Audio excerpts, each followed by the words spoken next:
বর্ষায় ট্যুর করার মজাই আলাদা। আমাকে কেউ যদি জিজ্ঞাসা করে পাহাড় না সমুদ্র, আমি বলবো পাহাড়। পাহাড়ি ঝর্ণা, চা বাগান, চারপাশটা শুধু সবুজ আর সবুজ, এমন জায়গায় ট্যুর করতে আমার খুব ভালো লাগে। ছেলের বাবাকে অনেক দিন ধরেই বলছিলাম কোথাও ট্যুর করব, নিয়ে যাও, কিন্তু তার সময় হয় না। সব থেকে বড় কথা, ট্যুর করতে অনেকগুলো টাকার প্রয়োজন।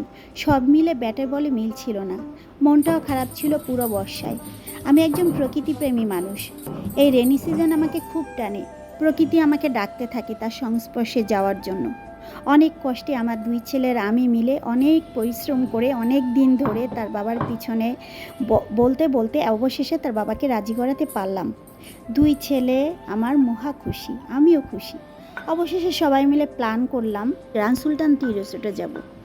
বাংলাদেশের বিলাসবহুল রিসোর্টের মধ্যে গ্র্যান্ড সুলতান অন্যত। শ্রীমঙ্গলের আঁকাবাঁকা পাহাড়ি রাস্তার সৌন্দর্য উপভোগ করতে করতে এই রিসোর্টে যাওয়ারই প্ল্যান করলাম আমরা। বেশ কয়েক বছর আগে আমরা এই রিসোর্টে গিয়েছিলাম, তারপর আর যাওয়া হয় নাই। মনে মনে খুব খুশি হয়েছি। কতদিন পর প্রকৃতির ছোঁয়া পাবো। চা কন্যাদের সাথে দেখা হবে, কাঁধে ঝুড়ি নিয়ে ওদের সাথে চা পাতা তুলবো, একটা লং ব্লগ বানাবো এই ট্যুরে যেয়ে। আরও কত কত প্ল্যান করতে শুরু করলাম। কিছুদিন আগে ছেলের বাবা হোটেলের রুম বুকিং দিল, তার মানে কনফার্ম আমরা ট্যুরে যাচ্ছি। ছেলেদের নিয়ে টুকিটাকি শপিং শুরু করে দিলাম। গত 2 দিন আগে গ্রিন লাইন ডাবল ডেকার বাসের 4টা টিকিট কিনে আনলো ছেলের বাবা। পুজোর ছুটিতেই ব্যাস লাগেজ গোছানো শুরু হয়ে গেল। ছেলেদের কাপড়, ছেলের বাবার কাপড়, আমার কাপড়, সারাদিন কাজের ফাঁকে একটু একটু করে লাগেজ গুছাই। অবশেষে দিনটি চলে আসলো। 26 সেপ্টেম্বর শুক্রবার সকাল 6:30টায় আমাদের বাস সিলেটের উদ্দেশ্যে রওনা দিবে। বৃহস্পতিবার তাড়াহুড়ো করে সংসারের সব কাজ শেষ করে লাগেজ গুছানো কমপ্লিট করলাম। রাতে তাড়াতাড়ি ডিনার সেরে বাচ্চাদের ঘুমাতে পাঠালাম। বাচ্চারা আমার ভীষণ এক্সাইটেড।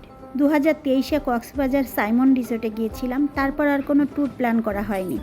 বাচ্চারা সকালে উঠে কোন কাপড় পরবে, আমি কি পরবো, ছেলের বাবা কোনটা পরবে, সব সামনে গুছিয়ে রাখলাম। ঘড়িতে অ্যালার্ম দিয়ে রাখলাম ভোর 5টা। মালিবাগ বাস স্ট্যান্ড থেকে আমাদের বাসে উঠতে হবে। আমি সব কিছু গুছিয়ে ঘুমিয়ে গেলাম। যখন ঘুম ভাঙলো তখন ঘড়িতে টাইম ছিল সকাল 6টা। হায় আল্লাহ, 6:30টায় তো আমাদের বাস রওনা হওয়ার কথা। ছেলের বাবাকে ডাকলাম, ছেলেকে ডাকলাম, কি সর্বনাশা ঘুম, এখন কি হবে? ছেলেদের বাবা তাড়াতাড়ি গ্রিন লাইনের কাউন্টারে ফোন দিল।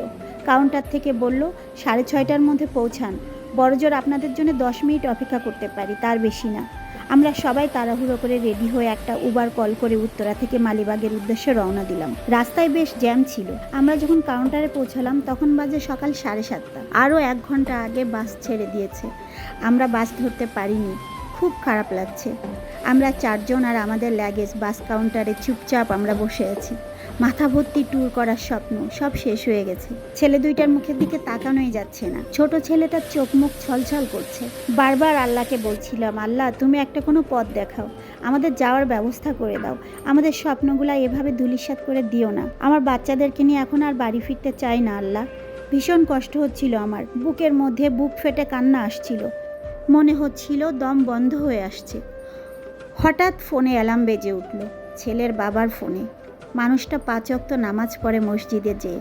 বাইরে ফজরের আজান শুনতে পাচ্ছি, আসসালাতু খায়রুম মিনান নাওম। তার মানে সবটা স্বপ্ন ছিল। অনেক জোরে জোরে নিঃশ্বাস নিলাম।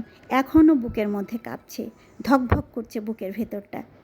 কী বা এমন ক্ষতি হতো ট্যুরটা করে আসলে? বাস্তবে না হোক, স্বপ্নে তো ট্যুর করতে পারতাম।